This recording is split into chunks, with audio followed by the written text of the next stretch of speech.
Well, what about the European market reaction? Let's have a look at the scores on the doors. France's CAC closed up over 1.2%. The UK's FTSE up 0.5% a short while ago.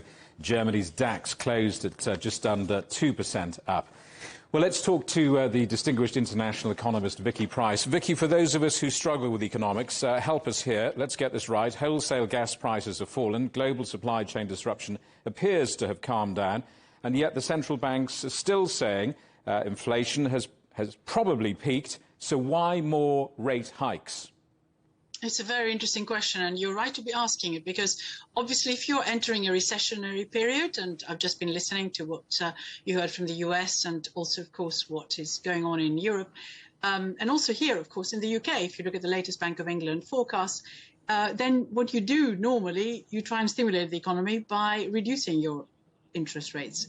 We're doing the opposite in all those places, and that is because there is a concern that perhaps inflation hasn't necessarily been won completely. The battle is still there because, first of all, you don't know what's going to happen with the war in Ukraine, but also wages, particularly in the US and in the UK, are rising. They may not be rising in line with inflation, but they're putting extra pressures on the economy, and that, of course, means that there could be a danger of not necessarily a wage price spiral, but certainly domestic inflation lingering for a lot longer. So I think they're being cautious. What this suggests, though, is that perhaps when inflation does fall, and the main reason for the fall, of course, is international factors, very little to do with what central banks have been doing recently, frankly, then we could see interest rates start coming down. And if you look at the latest forecast by the Monetary Policy Committee of the Bank of England, what they're anticipating is that we do get back, irrespective of what interest rates do from here on, to target levels for inflation, certainly sometime next year. So we're on course of achieving that. And yes, indeed, you may well ask, why are we still talking about raising rates even further? There is, reading between the lines, a change in tone from the central banks, isn't there? I mean, there is a sense that the disinflation process is in traction. So perhaps a sign that perhaps we are heading out of the woods.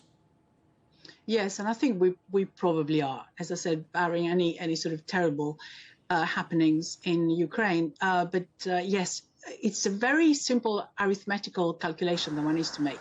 Basically, if energy prices stay where they are, of course, as we know, they have fallen significantly. Gas prices in Europe are below where they were pre-pandemic levels, which is really pre-invasion levels, pre-Russian invasion level in Ukraine, which is, of course, very good news.